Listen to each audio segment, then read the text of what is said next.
Welcome to Mantralayam.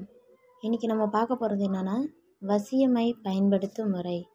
தூரத்து செய்தி அறியும் மையை தயாரித்து வெற்றிலையில் தடவ அதில் தேவையான செய்தி தோன்றும் என்றும் கூறப்பட்டுள்ளது.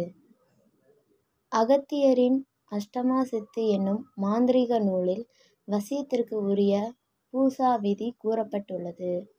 கேளப்பா கீழ் திசையில் இந்திரன் தானிருப்பார், அத்திசை நோக்கி கணபதி பூசைதான் கலங்காமல் செய்த தட்சிணாமூர்த்தியை தான் வணங்கி ஆசனமோ பங்கைய ஆசனமப்பா என்ற பாடலில் குருவாரம் என்று சொல்லப்படுகிறது. வியாழக்கிழமையில் சக்கரத்தை பூர்த்தி செய்து பசும்பாலில் வைத்து கொள்ள வேண்டும். சர்க்கரை காரியம் அல்லது வில்வ பலகை இவைகளில் ஒன்றின் எழுத வேண்டும். சக்கரத்தின் அளவு 9.5 அங்குலம் உள்ள 6 அங்குலத்தில் 5 அங்குலம் சக்கரம் 1 அங்குலத்தை அரையாக பிரித்து சூலம் அமைத்து கிழக்கு திசை நோக்கி உத்திராட்ச மாணியால் செபிக்க வேண்டும். உடலை தூய்மை செய்து நெற்றியில் விபூதி அணிந்து கணபதி பூஜையை முதலில் செய்து தட்சிணாமூர்த்தியை வணங்கி இந்திரனுக்கு பூஜை செய்து சக்கரத்தை பாலில் வைத்து கிழக்கு திசை நோக்கி பச்சை நிற பட்டு கட்டி பத்மாசனம் போட்டு கையில் ருத்ராட்ச மணியால் ஜெபிக்க வேண்டும் என்கிறார் அகத்தியர். ரிஷிகேஷன் தொகுத்த சகல காரியத்திற்கும் மாந்திரீக வசிய சக்கரம் என்ற நூலில் ஒவ்வொரு வகையான வசியத்திற்கும் வெவ்வேறு விதமான சக்கர அமைப்பு கொடுக்கப்பட்டுள்ளது. வசியத்திற்கு மூல மந்திரமும் தூப முறையும். வசியத்திற்கான மூல மந்திரமாவது ஓம் ஸ்ரீயும் ஐயும் கிளியும் சவ்வும் ரீயும் ஓம் யங் யநமசிவ சர்வ லோகா வசி ஸ்வாகா என ஜெபிக்க வேண்டும். பூஜைக்கான பொருட்களாக பால், பழம், பன்னீர், அவிழ்கடலை வைத்து லட்சமுறு கொடுக்க வேண்டும் என்கிறார் அகத்தியர். வசியத்திற்கு தூபம் செய்ய வேண்டிய முறைகளான நிலம்புரண்டு வேர், புல்லாமணக்கு கிழக்கு, தொட்டால் வாடி வேர், தொட்டால் சுருங்கி வேர் இவைகளை அம்மியில் இட்டு பேய்கரும்பு சாறுவிட்டு 5 மணி நேரம் அரைத்து கடலை பிரமாணம் அளவு உருட்டி காய வைத்து குடுவையில் பதனம் செய்ய வேண்டும். இதனை தேவைக்கேற்ப ஒரு உருண்டை எடுத்து சாம்பிராணி கொஞ்சம் சேர்த்து தூபமாக போட்டால் புகைப்பட்டவர்கள் அனைவரும் வசியமாவார்கள். வசிய மந்திரத்தை தொடர்ச்சியாக 108, 1008, 10,008 முறை உச்சரிக்கும்போது தோன்றும் அதிர்வாரண சக்தி நம்மீது இறங்கும். அதனை உடல் தாங்கிக் கொள்ள சிரமப்படும். இந்த அதிர்வை தாங்க ஒவ்வொரு மந்திர ஜபம் முடியும் போதும் தேங்காய் தண்ணீர் பருக வேண்டும். தேங்காய் தண்ணீர் குடித்தால் மந்திரம் சொல்லியபோது உடலில் இறங்கிய அபார சக்தி மறுநாள் காலை சூரியன் உதிக்கும் வரை மந்திரம் செய்வரின் மீது இருக்கும். தேங்காய் தண்ணீரை பயன்படுத்தி பல மருத்துவ உப்புக்கள் மற்றும் மாயாஜால உப்புக்கள் தயாரிக்கப்படுகின்றன. காரணத்தால் இந்த நீருக்கு மட்டும் உடலில் தோன்றக்கூடிய அதிர்வை கட்டுப்படுத்தும் தன்மை உண்டு. எனவேதான் எல்லா பூஜைகளிலும் தேங்காய் பயன்படுத்தப்படுகிறது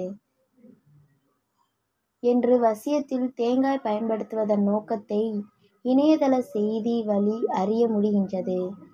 வசிய யந்திரம் வரைய வெள்ளி அல்லது செப்புத் தகடை பயன்படுத்த வேண்டும். பூஜையை காலை மாலை என 2 வேளைகளிலும் செய்ய வேண்டும். இதில் பொருத்தமான எந்திரத்தை பயன்படுத்த வேண்டும். ஆகு வாயம் பலமா புலஸ்தியா கேள் அப்பனே பூனைத்தாள் வணங்கி மேனி வாகுடனே சாபமத்தை நீக்குவதற்கு வளம் பெரிய பிரவணமே தோன்றக்கால் சாகுடைய வட்சரமாம் தூதுவாகும் சதுர மன்னர் தான் மயக்கு தலைதானாகும் நாகுடனே லட்சமுறு ஓது நாயகனே நாடெல்லாம் வசியத்தானே என்று விளக்கப்பட்டுள்ளது. வசியத்திற்கு பயன்படுத்தும் மூலிகைகள். சித்தர்கள் கண்டறிந்த அபூர்வ வகை மூலிகைகளில் ஒன்றுதான் புல்லாமணக்கு எனும் மூலிகையாகும். இம்மூலிகை பல்வேறு வகையான வசியம் செய்ய உதவுகிறது. இம்மூலிகையினை கொண்டு ஆண் வசியம், பெண் வசியம், தூபவசியம், வசியமை, வசிய ஈடு, ஈடு மருந்து, முறிவு போன்ற ஏராளமான வசிய வேலைகளுக்கு மாந்திரிகவாதிகள் காலம் காலமாக பரம ரகசியமாக கையாண்டு வருகின்றனர். இன்னும் கிராமப்புறங்களில் மற்றும் நகர்ப்புறங்களில் இதனை பயன்படுத்துபவர்கள் பரவலாக உள்ளனர். இம்மூலிகையின் பயன்பாடுகள் பற்றி சித்தர் நூல்கள், மாந்திரீகம், மாயாஜால வித்தைகள் போன்ற நூல்களில் உள்ளது. இருப்பினும் இதனை அனுபவ முறையில் கையாண்டு வெற்றி பெற நன்கு தேர்ச்சி பெற்ற ஒரு குருவின் வழிகாட்டுதல் கண்டிப்பாக தேவை. இதனை அனைவரும் அறிந்து கொள்ளும் ஒரு அரிய தகவலாகவே பதிவு செய்கின்றனர். இம்முறைகளை கையாள விரும்புகிறவர்கள் சுயநலத்திற்காக என்றில்லாமல் பொது நலத்தையும் அறிந்து பயன்படுத்த வேண்டும். இந்த வசியத்திற்கு பயன்படுத்தப்படும் மூலிகைகள் ஜனவசியத்திற்கு புல்லுருவி, ராஜவசியத்திற்கு தேள் கொடுக்கு, புருஷ வசியத்திற்கு சென்னாயுருவி, ஸ்திரீ வசியத்திற்கு நீல ஊமத்தை, மிருக வசியத்திற்கு விஷ்ணு கிராந்தி, தேவ வசியத்திற்கு சீந்தில் கொடி, சத்ரு வசியத்திற்கு வெள்ளெருக்கு, லோக வசியத்திற்கு பூனை வணங்கி. இவை தவிர பொற்றாழைக்கான், தும்பைவேர், நிலப்புராண்டு, சிறுகீரை, அவுரி, கரிசலாய், காஞ்சொரி, பொற்கொடி, ஆடை எட்டி, முன்னை, சங்கன், வித்து அழிஞ்சல், ஆனை வணங்கி, நிலைப்பனை, வேர் அருக, வெள்ளெருக்கு, காஞ்சொரி, அவாரை, முகமுசுக்கை, கலாவரை, வேம்பு, புல்லாமணக்கு போன்ற 15 வகையான தாவரங்கள் வசியத்திற்கு பயன்படுத்தப்படுகிறது. பஞ்சகாவிய நிகண்டிலுள்ள பிற்பகு பாடல்களில் குறிப்பிட்டுள்ள சர்வவசிய ஈடு செய்முறைக்கு ஸ்ரீவசியம், புருஷவசியம் என்ற வசிய முறைகள் 800 பாடல்களில் அடங்கியுள்ள வசிய முறையில் இருந்து வேறுபடுகின்றது என்பது இங்கு நோக்கத்தாகிறது. வசியத்தில் இடம்பெறும் பெண்களின் முலைப்பால் குறித்த பல்வேறு பெயர்கள். வசியமை தயாரிப்பதற்கு தாய்ப்பாலை பயன்படுத்தியுள்ளனர். எனவே தாய்ப்பாலுக்கு ஈர்க்கும் சக்தி உள்ளதாக சித்தர்கள் நம்பியுள்ளனர் என்பது புலனாகின்றது. திருமணமாகாத சித்தர்கள் இவ்வாறு பெண்களிடமிருந்து தாய்ப்பாலை பெற்று வசியமை அதனை செயல்படும் முறையை புதிதாக உருவாக்கினர். பெரும்பாலும் வசியம் செய்ய பெண்களின் சுரப்பிகளிலிருந்து வரும் திரவம் அல்லது தாய்ப்பால் பயன்படுத்தப்பட்டுள்ளது. இது பெண்களின் உடல் உறுப்புகளில் வரும் திரவங்களின் ஈர்ப்புமிகு சக்தி வெளிப்படுத்துகிறது. வசிய முறையில் இடம்பெறும் தெய்வங்களும் மந்திரத்தின் தன்மையும். பஞ்சகாவிய நிகண்டில் இடம்பெற்றுள்ள வசிய முறைகளில் குறிப்பிட்டுள்ள தெய்வங்களின் பெயர்களும் அத்தெய்வத்திற்கான மந்திரத்தை பயன்படுத்தும் முறைகளும் உள்ளன. இந்த வகை வசிய முறைகளில் ஜெபிக்க வேண்டிய மூலம் குறிப்பிட்டுள்ளது. ஆனால் ஜெபமந்திரம் குறிப்பிடப்படவில்லை. எந்திரம் செய்யும் முறை சரிவாக குறிப்பிடப்படவில்லை. எனவே பஞ்சகாவிய நிகண்டிலுள்ள கருத்துப்படி முழுமையாக வசியம் செய்ய முடியாது. இதனுடன் மூல நூலான மாந்திரீக காவியத்தை கற்று ஒவ்வொரு மூலத்தின் முன் செய்ய வேண்டிய மந்திர உச்சரிப்பை 1000 முறை 108 முறை என சரியாக சொல்ல வேண்டும். பஞ்சகாவிய நிகண்டு கூறும் வசிய முறை நேரடி உபயோகத்தில் இல்லை. இது அகத்தியரின் மந்திர நூலுடன் இணைக்க கற்க வேண்டியது அவசியமாகிறது. வசியத்தில் ரசமணி. இன்றைய காலத்தில் வசியம் செய்வதற்கு வசிய ரசமணி மெய்க்குறியிலிருந்து தயாரிக்கப்படுகிறது. ஆண் பெண் வசிய ஈடு. ஆண் பெண் வசியம் செய்வதற்கு சுழல்வண்டு, குழியானை, இந்திரகோபம், புல்லாமணக்கு, கோவை விதை, பொன்னுமாத்தை விதை, தகரை விதை, தொட்டால்வாடிவேர், மருமத்தை விதை முதலியவற்றை அம்மியில் வைத்து பேய் கரும்பு சாறு விட்டு 10 மணி நேரம் அரைத்து குன்றிமணி பிரமாணம் குளிகை செய்து உலர்த்தி ஒரு குடுவையில் பதனம் செய்ய வேண்டும்.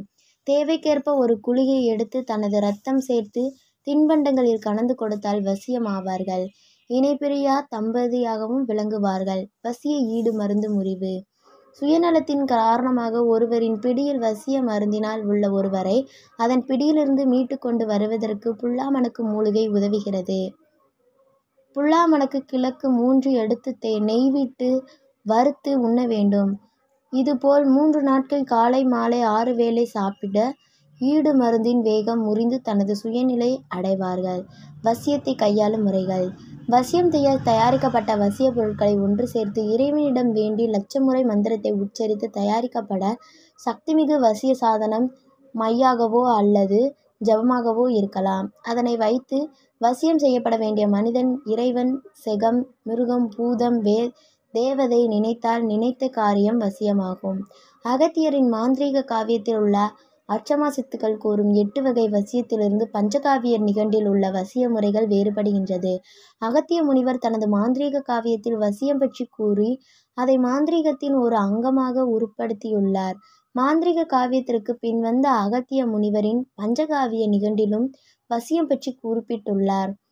அந்த காலகட்டத்தில் வசிய கால தேவையான ஒன்றாக இருந்துள்ளது என்பதை இந்நூல் தெளிவுபடுத்துகிறது. 64 சித்துக்கலைகள். ஆயக்கலைகள் என்றழைக்கப்படுகின்ற 64 சித்துக்களுள் வசியம் அதாவது வசீகரணம் 41வது கலையாக இடம்பெற்றுள்ளது. அக்ர இலக்கம், லிகிதம், கணிதம், வேதம், புராணம், வியாக்கரணம், நீதிசாஸ்திரம், சோதிடம், தர்மசாஸ்திரம், யோகம், மந்திரம், சகுனம், சிற்பம், வைத்தியம், உருவ சாஸ்திரம், இதிகாசம், காவியம், அலங்காரம், மதுர பாடனம், நாடகம், நிருத்தம், சத்திர பிரமணம், வீணை, வேணு, மிருதங்கம், தாளம், அகத்திர பரீட்சை, கனக பரீட்சை, ரத பரீட்சை, கஜ பரீட்சை, அகவ பரீட்சை, ரத்தின பரீட்சை, பூ பரீட்சை, சங்கிராக இலக்கணம், மல்யுத்தம், ஆகர்ஷணம், உச்சாடனம், வித்வேஷனம், மதன சாஸ்திரம், மோகனம், வசீகரம், ரசவாதம், கந்தர்வ விவாதம், பைபீலவாதம், தாதுவாதம், கொளுத்வவாதம், காருடம், நட்டம், முட்டி, ஆகாய பிரவேசம், ஆகாய கமனம், பிரகாய பிரவேசம், அதிர்வசம், இந்திரஜாலம், மகேந்திரஜாலம், அக்னிஸ்தம்பம், ஜலஸ்தம்பம், வாயுஸ்தம்பம், திட்டிஸ்தம்பம், வாக்குஸ்தம்பம், சுக்லஸ்தம்பம், கண்ண ஸ்தம்பம், கட்க ஸ்தம்பம், அவத்தை பிரயோகம். இந்த 64 சித்துக்களிலுள் 41வது சித்தாக அழைக்கப்படும் வசீகரணம் என்ற சித்து வசியத்தை குறிக்கின்றது. வசியத்தின் வகைகள். மேன்மை பொருந்திய சித்தர்கள் உலக மக்கள் அனைவருமே நெறி தவறாமல் வாழ வேண்டும் என்பதற்காக யோக, ஞானம், வைத்தியம், வாதம், சோதிடம், மாந்திரிகம் என்ற 5 வகை காவியங்களை இயற்றி தந்துள்ளார். மாந்திரிக காவியத்தில் அச்சமா சித்துக்கள் என்ற பிரிவில் அட்டமா சித்துக்களை 8 பிரிவுகளாக பிரித்துள்ளனர். வசியம் என்பதை 8 வகையான பிரித்துள்ளனர். அவை ஜனவசியம், ராஜவசியம், புருஷவசியம், ஸ்திரீவசியம், மிருகவசியம், தேவவசியம், சத்ருவசியம், லோகவசியம் ஆகியவை. இத்தகைய வசிய முறைகளால் நாம் பிறரிடம் இருந்தோ பிற உயிர்களிடமிருந்தோ பல நன்மைகளை பெறலாம். அது மட்டுமல்லாமல் இவ்வாறு முயற்சி செய்து மேற்கொள்ளப்படும் வசிய கலையை எந்த ஒரு தவறான காரியங்களுக்கோ மற்றவர் வாழ்வு அழிவிற்கோ பயன்படுத்தக்கூடாது. அதனால் வரும் கேடுகள் உடனடியாக இல்லாவிட்டாலும் அவரவர் காலத்திலேயே அனுபவிக்க நேரிடும் என்பதை கவனத்தில் கொள்ள வேண்டும் என்றும் கூறுகின்றனர். சித்தர்கள் பஞ்சகாவிய நிகண்டின் மாந்திரிக காண்டம் என்று அழைக்கப்படும் 6வது காண்டம் வசிய தைலர் புருஷவசியம், ராசவசியம், செகவசியம், தலவசியம், மிருகவசியம், லோகவசியம், பூதவசியம், தேவவசியம் என்றது 9 வகை வசிய முறைகள் குறிப்பிடப்பட்டுள்ளது. வசிய தைலர் கோதையர் வசியம். திருமணம் என்னும் நிறுவன அமைய இறைவன் மனிதனை ஆணும் பெண்ணுமாக படைத்தான். அவர்களை பூமியில் பல்கி பெருகி வாழ இன ஈர்ப்பு, இனக்கவர்ச்சி, இன வேறுபாடு, இன உறுப்புகள், உணர்வை தூண்டும் உடலின் செயல்பாடுகள் என ஒரு உடலில் செயல்களை ஏற்படுத்தி அவர்கள் இணைந்து வாழ திருமணம் என்னும் நிறுவனத்தை நிறுவி மனிதன் மகிழ்வுடன் வாழ முன்னோடியாக வழி ஏற்படுத்தியுள்ளார். இறைவன் ஆண்மகனின் மனம் கவர அவனுடன் இணைந்து வாழ தாம்பத்திய உறவை ஏற்படுத்தும் போது ஆண் பெண் துணையை தேடுவது, சரியான ஆணுக்கு பெண்ணை திருமணம் செய்து கொடுப்பது போன்ற பல சூழ்நிலைகளில் ஓர் ஆண் தான் விரும்பும் பெண்ணை அடைய, அவளுடன் வாழ அவளது மனதில் தன் நினைவை ஏற்படுத்தி தனது ஆசைக்கு அவளை இணைக்கச் செய்ய முனிவர்களை சித்தர்களை நாடி தீர்வு கேட்கப்பட்டிருக்கிறது. முனிவர்கள் எவ்வாறு வசியத்திற்கான வழிமுறைகளை கண்டறிந்து செயல்படுத்தியும் உள்ளனர். பண்டைய காலத்தில் வாழ்ந்த மனிதன் தனது வேட்கையை தீர்க்க உல்லாச வாழ்வு வாழ ஆசைப்பட்டு தான் பார்த்த பெண்களின் தனக்கு விருப்பமானவரை தன்னுடன் உறவு கொள்ள நேரடியாக முயன்று அது முடியாமல் போனதுபோது சித்தர்களின் உதவியால் வசியம் செய்ய மை, வளையம், தகடு போன்ற பொருட்களை நாடி இருக்கின்றனர். அதனால் சித்தர்கள் பலவகை வசிய முறைகளை செயல்முறைப்படுத்தி வெற்றி பெற்று அதனை தன்னை நாடி வருபவர்களுக்கு வழங்கி இருக்கின்றனர். இவற்றிலிருந்து அறியும் உண்மையாவது, அழகு உள்ள பல பெண்கள் வாழ்ந்திருக்கலாம். அவர்களை ஆடவர் தனது உடல் அழகால், ஆசை வளர்த்தைக்கால் ஈர்க்க முடியாமல் குறுக்கு வழியில் முனிவர்கள் நாடி அவர்களது உள்ளத்தை தன்னிடம் திருப்ப மாந்திரீகம், சித்துவேலை அல்லது ஏதாவது கரும தொழில் செய்து ஆசைப்பட்டு பெண்ணை அடைய வசியம் செய்யப்படுத்தினர். பெண்களின் மனதில் எந்த ஆண்மகனும் எளிதாக செல்ல முடியாது. பெண்கள் கற்புறுதி தவறாக வாழ்ந்ததற்கு இவ்வசியம் நன்றாக அமைகிறது. பெண்கள் தனித்தனியையும் வாழ்ந்ததையும் புலப்படுகின்றது. இந்நூல் எழுதப்பட்ட காலத்தில் இன ஈர்ப்பு அதிகமாக இருந்துள்ளது. பாலியல் ஆசை அதிகமாகி திருமணத்திற்கு வெளியே உறவுகள் வைக்க ஆசைப்பட்டு அல்லது தனது தாம்பத்திய வாழ்வில் சந்தோஷமில்லாத நிலையில் பிற அழகு நங்கையுடன் உறவு வைக்க முனிவரை நாடி அவர்களின் உதவியால் தான் விரும்பிய பெண்ணை அடைந்துள்ளனர் என்பதற்கு இது சான்றாக அமைகிறது. வசியம் தயாரித்து திலகமிட்டு சந்திக்க சென்று கோதையரை வசியப்படுத்தும் முறை கூறப்பட்டுள்ளது. புருஷ வசியம். இல்லற வாழ்க்கையில் ஒவ்வொரு பெண்ணும் தன் உயிராக, தன் வாழ்வாக நினைப்பது கணவனையே. அக்கணவன் தன்னை விட்டு பிரிந்துவிடக் கூடாது என்று அன்பாக நடந்து கொள்ள வேண்டும் என்றும் ஒவ்வொரு பெண்ணும் நினைப்பது இயல்பு. கணவனை வசியம் செய்ய அகத்தியரால் கூறப்பட்ட வசிய முறையே புருஷ வசியமாகும். வசிய பொருட்களை மந்தித்து சிமிழ்தனிலே வைத்து வாழையிட்டு மூலமதில் லட்சம் உருவோதி சார்வான முக்கோண வசிய சித்து செய்து கடுகளவு திலர் தந்து உண்டு வீராய் ஆரணையிலுந்த கடைகளும் வசியமாமே என புருஷ வைத்தியம் செய்யும் முறை கூறப்பட்டுள்ளது. இவ்வசியத்தை பாரப்பா புருஷரெல்லாம் வசியமாக நிலைப்பனையை பரிவான ஐங்கார்கெழுதுகின்ற வாங்கி மகத்தான பிச்சதுவை வாங்கிக் கொண்டு ஆரப்பா ஐங்காய மெழுகில் சேர்த்து அருளான கொச்சி மஞ்சள் பணமுமுட்டு வாரப்பா கஸ்தூரி பணவிடை தானிட்டு வசனத்தோம் புனுகதிலே படைவிடந்தான் தாக்கியே அழிஞ்சி முத்து தைலம் வாங்கி தருவான தைலமதில் பனைவிடை தானிட்டு மாக்கியே மத்திச்சு சிமிழ்தனிலே வைத்து வாழையிட மூலமதில் லட்சம் ஒருவோதி சாக்கியே தாயாரை வசிய முதற் செய்து சார்வான முக்கோண வசிய சித்து செய்து ஆக்கியே கடுகளவு திலர்தந்து உண்டு வீராய் ஆரணையில் வசியமாமே என்று கூறப்பட்டுள்ளது. வசியம். பண்டைய காலத்தில் அரசர்களை வசியம் செய்து அவர்களின் நல்ல பெயர் எடுக்க வேண்டும் என்ற ராசவசியம் செய்கின்றனர். குறிப்பாக அரசவையில் அமைச்சர்களுக்கு இவ்வசிய முறை தேவையாக இருந்திருக்கிறது. ராஜாக்களை வசியம் செய்ய பாடல் 713 மற்றும் 714 ராஜவசிய முறை எடுத்துரைக்கப்பட்டுள்ளது. இந்த பாடலின் சிறப்புத்தன்மையாவது, எடுத்துரைப்போம் மாணாக்கால் இங்கிதமா என்று 2வது வரியில் குறிப்பிடப்பட்டுள்ளதால் அகத்தியருக்கு மாணவர்கள் இருந்தது புலப்படுகிறது. மற்றைய பாடல்களில் புலத்தியனே என்று சொல்லும் அகத்தியர் இப்பாடலில் மாணாக்கள் என்று சொல்வது பல மாணார்களுக்கு சொல்வதாக தோன்றுகின்றது. ராஜவசியத்தில் அகோர வீரபத்ரர் மூலமந்திரம் ஜபிக்க வேண்டும் என கூறப்பட்டுள்ளது. பின் வந்த ஆசிரியர்களுக்கு வெவ்வேறு முறையில் ராஜவசியம் செய்வதை கூறியுள்ளனர். குறிப்பாக பீதாம்பர ஐவர் ஜாலம் என்ற நூலின் ஆசிரியர் குறிப்பிடும் வசிய பொருட்கள் எவையேனும் அகத்தியரின் ராஜவசியத்தில் இடம்பெறவில்லை. எஸ்.பி. ராமச்சந்திரன் வெளியிட்டுள்ள அகத்திய முனிவரின் மாந்திரீக காவியம் என்ற நூலில் கூறப்படுகின்ற வசிய பொருட்கள் அவரின் மற்றொரு நூலான பஞ்சகாவிய நிகண்டில் கூறப்பட்ட வசிய பொருட்களிலிருந்து வேறுபடுகின்றது. எனவே அகத்தியர் 2 விதமான ராஜவசிய முறைகளை இவ்வுலகிற்கு தந்துள்ளார் என்பது புலனாகிறது. வசிய பொருட்களை ஒன்று சேர்த்து மந்திரத்து சிமிழ்தனிலே வைத்து அகோர வீரபத்ர மூல வசியம் செய்து தாங்கியதே மந்திரத்தை மையால் கடுகளவி வாங்கி நாட்டிலுள்ள ராசசெல்லாம் வசியம் என்று கூற என ராஜவசியம் செய்யும் முறை கூறப்பட்டுள்ளது.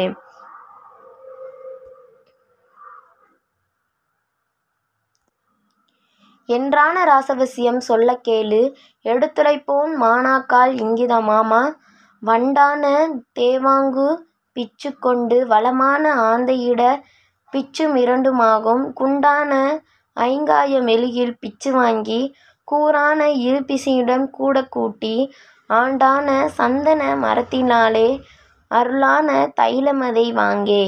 வாங்கியே தைல மரைப்பழந்தான் கூட்டி வலியனுட இரத்தம் விட்டு வளமானவையாக தாங்கியே கத்தூரிப் புனுகு ஒவ்வொன்றும் பணம் வாங்கி தருவான விதமெல்லாம் ஒன்றாகச் சேர்த்து ஆங்கியே மத்தித்து சிமிழ்தனிலே வைத்து அகோர வீரபத்ர மூலம் வசியம் செய்து தாங்கியே மத்தித்தைமையால் கடுகளவு வாங்கி நாட்டிலுள்ள ராசரெல்லாம் வசியமென்று கூறே என்று கூறப்பட்டுள்ளது. செகவசியம். செகவசியம் என்பது உலகத்தை வசியம் செய்வதை குறிப்பதாகவும் பஞ்சகாவிய நிகண்டில் செகவசியம் பற்றிய பாடல்கள் 713 718 வரை இடம்பெற்றுள்ளது. செகவசிய முறையில் ஐங்காய மெழுகு கஸ்தூரி புனுகு போன்ற விலங்கின பொருட்களும் பயன்படுத்தப்பட்டுள்ளது. வசியம் செய்ய தயாரித்த பொருட்களை வலித்து சிமிழில் வைத்து புனுகான பூவமுடையின மூலமதில் நினைவாக செய்பித்து இரட்சமுறு நிலை பெறவே செபிப்பாய் சிரோமணியை சித்துப்பெற நித்த மரடம் மாவிடாப்பாய் மாதுமையாய் பணிந்திடுவா கவித்துவாய் மேவிப்பாய் என செகவசிய முறை கூறப்பட்டுள்ளது. தலைவசியம். தலைவசியம் என்பதற்கு முதன்மையான வசியம் செய்தல் என்பது பொருளாகும். வசிய பொருட்களை சேர்த்து மந்தித்து சிமிழில் வைத்து வராகி பூஜை செய்து அகரில்லா மூலமதில் மூலஞ்செபித்து அகில மாதாவாய் நீவசியது செய்யே என்று தலைவசிய முறை கூறப்பட்டுள்ளது. மிருகவசியம். சமீப நாட்களாக மிருகங்கள் மக்கள் நடமாடக்கூடிய பகுதிகளுக்கு வந்துவிடுகின்றன. மிருகங்களின் வாழ்விடங்களாகிய வனப்பகுதிகளில் மக்கள் குடியேறுவதே இதற்கு காரணமாகும். முற்காலத்திலும் கூட மனிதன் தன் தேவைகளான அடர்வழங்கினிடமே வாழ்ந்திருக்கின்றான். ஆனால் அவர்கள் மிருகங்களோடு இணக்கமாக இருக்கும் உத்திகளை கையாண்டிருக்கின்றனர். இத்தகைய உத்திகளை நம் முன்னோர்கள் மிருகவசியம் என்று அமைத்துள்ளனர். இன்று கூட மலைவாழ் மக்கள் இத்தகைய வசிய முறைகளாக நமது அன்றாட வாழ்வில் பழக்கத்தில் வைத்திருக்கின்றனர். இயல்பில் சித்தர்கள் வெகுசன வாழ்விடங்களில் இருந்து விலகியே வாழ்ந்திருந்தனர். தங்களுடைய ஆக மற்றும் புறத்தோற்றங்களுக்கு மனித நடமாட்டமில்லாத தனிமையான இடங்களையே அவசியமாக இருந்தன. இதன் பொருட்டே காடுகள் மனித நடமாட்டமில்லா மலைகளில் காடுகளிலும் உறைந்திருக்கின்றன. வனத்தில் நிறைந்திருக்கும் விலங்குகளிடமிருந்து தங்களை காத்து கொள்வதற்கே சில வசியங்களை சித்தர்கள் பயன்படுத்தி வந்தனர். அந்த வரிசையில் போகர் 700 என்னும் நூலிலிருந்து பாடல் பல பாடியுள்ளனர். லோகவசியம். உலகினை வசியம் செய்வதே லோகவசியமாகும். அகத்தியர் மாந்திரிக காவியத்தில் புலத்தினர் என்ற என் சீடனே கேள் பூனை வணங்கி என்கின்ற செடிக்கு சாபம் நீக்குவதற்கு மந்திரம் எதுவென்றால் தூது என்று ஓத சாபம் நிவர்த்தியாகும். சவள பழம் பொருத்திய மன்னரே மயக்கூடிய இந்த தலைக்கு 1,00,000 தடவை தூது என்று ஓதி உருகொடுத்து பிடுங்கி வைத்து கொண்டால் இந்த நாடு எல்லாமே உனக்கு வசியமாகும் என்று அகத்தியர் தனது மாந்திரிக காவியத்தில் குறிப்பிட்டுள்ளார். பஞ்சகாவியம் நிகண்டிலும் லோகவசிய முறை கூறப்பட்டுள்ளது. பூதவசியம். பூதகண வசியமானது 4 கற்றறிந்த ஞானிகளுக்கு மட்டுமே சாத்தியப்படும். ஆண் பிள்ளைகள் சித்ததான மாறிவிட்டால் குருவாகி விடுவார்கள். வாய்பேசி புலம்பித்து திரிவோர்க்கு இந்த வசிய வித்தையானது சாத்தியப்படாது. இவ்வசிய தொழில் மூலனத்தை அறிந்தே பின்பே செய்ய தொடங்க வேண்டும் என்பன போன்ற அறிவுரைகளை அகத்தியர் குறிப்பிட்டு கூறியுள்ளார்.